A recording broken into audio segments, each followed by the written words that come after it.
مسلم شریف میں حدیث ہے شیطان کا تخت پانیوں پہ لگا ہوا ہے.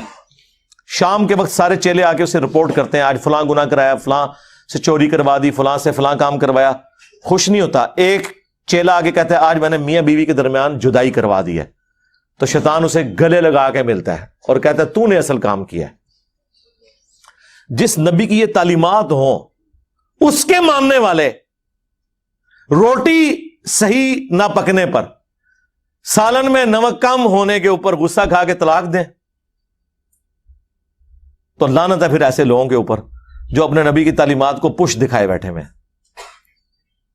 یہ تو نبی علیہ السلام نے باقاعدہ تلقین کی. بخاری مسلم میں حدیث ہے میں اپنے بعد سب سے بڑی آزمائش مردوں کے لیے عورتیں چھوڑ کے جا رہا ہوں. یہ اسپیسیفکلی میاں بیوی کے ریلیشن شپ کے اعتبار سے تھا. مسلم شریف میں حدیث ہے کوئی بھی مؤمن اپنی مؤمنہ بیوی کے ساتھ بغض نہ رکھے. مسلم شریف میں ایک اور حدیث ہے کہ دنیا برتنے کی جگہ ہے اور سب سے بہترین سرمایہ نیک بیوی ہے. نیک بیوی سے مراد مطلب آپ کیا سمجھ رہے ہیں کہ کوئی آئیڈیل ظاہر ہے؟ آپ کیا ہیں؟ یہ دیکھیں نا، لوگ اپنے آپ کو دیکھتے نہیں ہیں. اور وہ لوگ جو لڑکیوں کے کالجز کے باہر اسلامی بہنوں کی خدمت کے لیے کھڑے ہوتے ہیں، ان سے بھی آپ ذرا پوچھیں نا کہ یہ جو عورت ہے اس سے تو شادی کرے گا جس کے پیچھے باہر ہو گئے گا. لعنت بھیجو، ایسا نہیں رانی منو چاہیے. بدماش ہے بدماش لوگ جی. کیسی ہو جی؟ وہ 5 وقت نمازی ہو جی، وہ نقاب کرتی ہو جی، پردہ کر دیا. تو کیا کرنا ہے؟ ہاں جوڑا تے پھر اسمانہ تے بڑے نے لب جائے گی تیرے نال دی تنو. تو یہ دیکھیں کہ آپ جو حرکتیں کرتے ہیں نا اس کے بعد آپ یہ ایکسپیکٹ نہ کریں کہ آپ کے ساتھ وہ والے معاملات نہیں ہوں گے. آپ جس طرح کے ہیں آپ کے ساتھ ویسا ہوگا.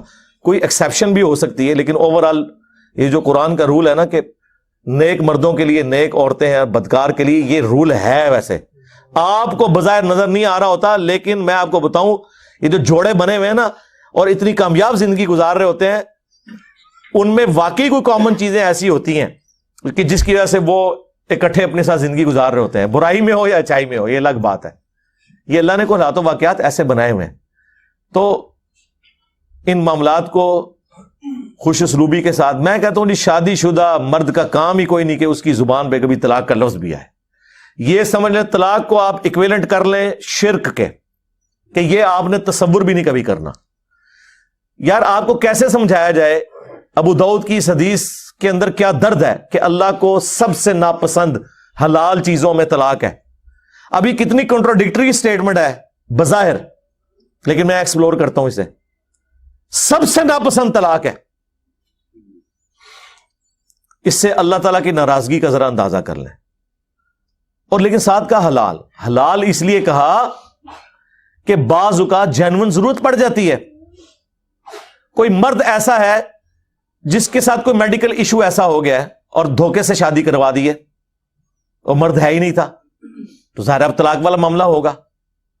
کوئی مرد اتنا فنیٹک ہے کہ اپنی عورت کو وہ اذیتیں دیتا ہے، تو اب اسے اپنی جان بخشی کے لیے یا تو جان بچا لے یا اپنا گھر بچا لے، مجبوراً طلاق لینی پڑتی ہے. حلال اسے اس لیے رکھا گیا ایز اے لاسٹ ریزارٹ. بعض اوقات طلاق کی ضرورت پڑ جاتی ہے، ورنہ تو عورتیں غلام ہوتی مردوں کی. اگر طلاق دینا جائز نہ ہوتا یا طلاق لینا یا خلا لینا جائز نہ ہوتا، یہ تو غلام بنا کے رکھتے ہوئے جس کے آدمی آ گئی تو اب جس طرح جانور پالا ہوا ہے زنجیر کے ساتھ وہ اس کی غلامی رہے گی. تو یہ اللہ نے اجازت دی.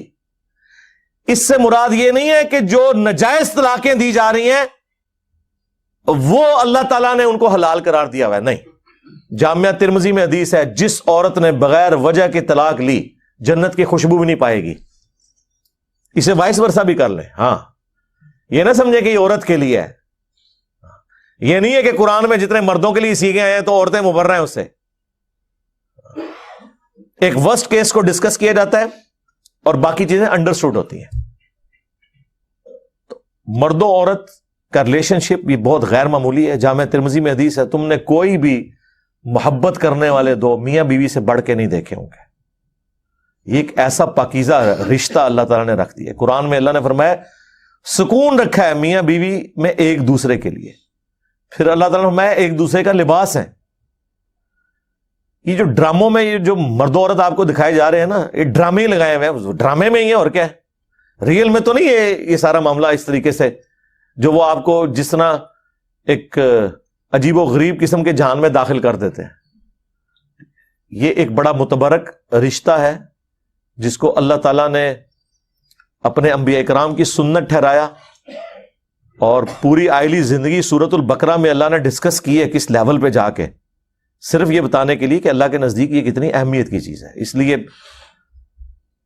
کامیاب مرد وہ ہیں جو رن مرید ہوں۔ ہاں،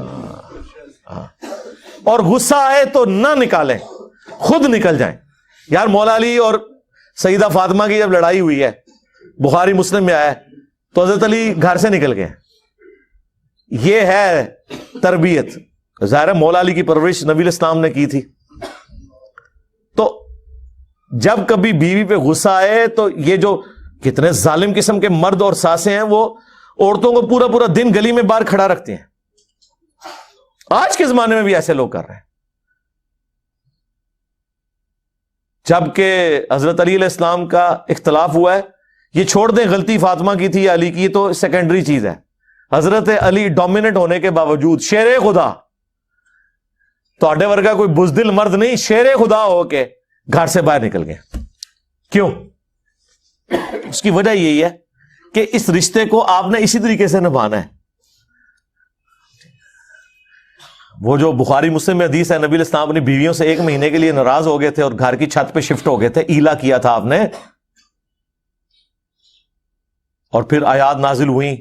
اسی دوران حضرت عمر کہتے ہیں میں ملنے گیا، پہلے تو امہات المومنین اپنی بیٹی کو جا کے ڈانٹا کہ یہ تم لوگ یہ کر رہی ہو، پھر حضور کے پاس آئے اور کہتے ہیں میں نے کوشش کی کہ بھئی حضور کو ہنسانے کی کوشش کروں، اور جب میں چھت پہ چڑھا تو ایک کونے میں چھوٹا سا مشکیزہ لٹکا ہوا ہے، ایک چٹائی پہ حضور لیٹے ہوئے ہیں، اوپر بھی چادر کوئی نہیں، صرف تہمت باندھی ہوئی ہے، آپ اٹھے ہیں، جسم پہ چٹائی کے نشان۔ حضرت عمر نے رونا شروع کر دیا، یا رسول اللہ کیسروں کس طرح دنیا کے مزے لوٹ رہے ہیں اور آپ اللہ کے پیغمبر ہو کے یہ آپ کی حالت ہے۔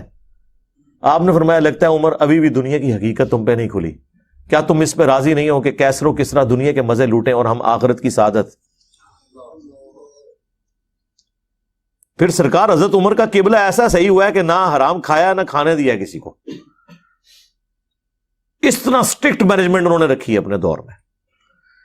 جس نے یہ سارے منظر خود دیکھے ہوں اور اگر وہ واقعی جینون مومن ہو تو وہ اسی طریقے سے اپنے پیغمبر کو فالو کرے گا۔ پھر وہ بخاری مسلم کے الفاظ ہیں، کہتے ہیں میں نے اب سوچا میں حضور کو کوئی ایسی بات سناؤں کہ آپ کا موڈ آف ہے تو آپ ہنسیں، تو کہتے ہیں یا رسول اللہ دیکھیں جب ہم مکے میں تھے کس طرح ہماری بیویاں ہماری، یعنی وہ کیا ہم کوئی غلام ہیں؟ ہاں، کس طرح یہ ہماری اوبیڈینٹ ہوتی تھی۔ جب سے مدینہ شریف ہم آئے ہیں تو یہاں انصار کی عورتوں نے تو اپنے جڑوں کو دبا کے رکھا ہوا ہے، ان کو دیکھ کے ہماری بیویاں بھی دیکھیں کتنی شیر ہو گئی ہیں، اور ہم پہ یہ واقعی جی عرب کے لوگ وہ تو کسی مرد کی بات نہیں سنتے تھے، عورت ان کے سامنے بول جائے چسک جائے، اے ہوں بھی تسی دیکھ لو اڑے عربی نے کس طریقے سے اپنی عورتوں کو رکھا ہوا ہے، انہوں نے، وہ ان کے اندر ایک مزاج ہے، یہ کوئی ان کے لیے تعریفی جملے نہیں ہیں، یہ ان کی عادت بتا رہا ہوں۔ لیکن اسلام نے کیسا انہیں مغلوب کیا کہ وہ اسلام کی وجہ سے پھر بیویوں کی ساری چیزوں کو ٹالریٹ کرتے تھے۔ تو کہتے ہیں جب میں نے یہ بات کی نا کہ یہ دیکھو ان کو دیکھے دیکھے ہماری عورتیں بھی شیر ہو گئی ہیں، تو حضور علیہ السلام مسکرائے، کہتے ہیں مجھے تھوڑا حوصلہ ہوا، پھر میں نے گپ شپ کرنی شروع کی اور یہ اس طریقے سے پھر خیر آیات بھی نازل ہوئی۔ 1 مہینے کے بعد نبی علیہ السلام نے جو ہے وہ آفر دی، یہ آیات نازل ہوئی سورہ احزاب کی، حضرت عائشہ، حفصہ، باقیوں کو، کہ دیکھو اللہ نے مجھے اجازت دے دی ہے، چاہے تو تم میرے عقد میں رہو اسی فقر کی زندگی میں، اور اگر دنیا کا مال چاہتی ہو تو ٹھیک ہے میں تمہیں طلاق دے دیتا ہوں۔ تو سب نے کہا کہ ہم اللہ، اس کا رسول اور آخرت کا گھر چاہتی ہیں، ہم نبی علیہ السلام کے ساتھ اس طرح گزارا کریں گے۔ تو یہ نبی علیہ السلام کی جو اپنی آئلی زندگی ہے نا، یہ جب پتہ ہی نہیں ہوگی تو کس طرح عورتیں اوبیڈینٹ ہوں گی اور کس طرح مرد اپنے عورتوں کے ساتھ حسن اخلاق سے پیش آئیں گے۔ آپ کو تو یہ دکھایا گیا غصہ نکالنا ہے، بہادری یہ ہے کہ آپ اپنا غصہ کنٹرول کریں، اور سب سے بہترین حال یہ ہے کہ جب غصہ آئے گھر سے باہر نکل جائیں، اس جگہ کو چھوڑ دیں، اعوذ باللہ من الشیطان الرجیم پڑھیں جو بخاری مسلم میں آیا ہے، دو بندے لڑ رہے تھے، آپ نے فرمایا میں ایک جملہ ایسا جانتا ہوں اگر یہ پڑھیں تو ابھی یہ سارا معاملہ ٹھنڈا ہو جائے گا، وہ اعوذ باللہ من الشیطان الرجیم، اور جگہ تو فوراً چھوڑیں جی، سیدھی سی بات ہے، ٹھیک ہے؟ دروازہ بے شک زور سے مار کے چلے جائے، ٹھیک بات ہی تسی کرانا ہے، زنانی نو کچھ نہ کہو،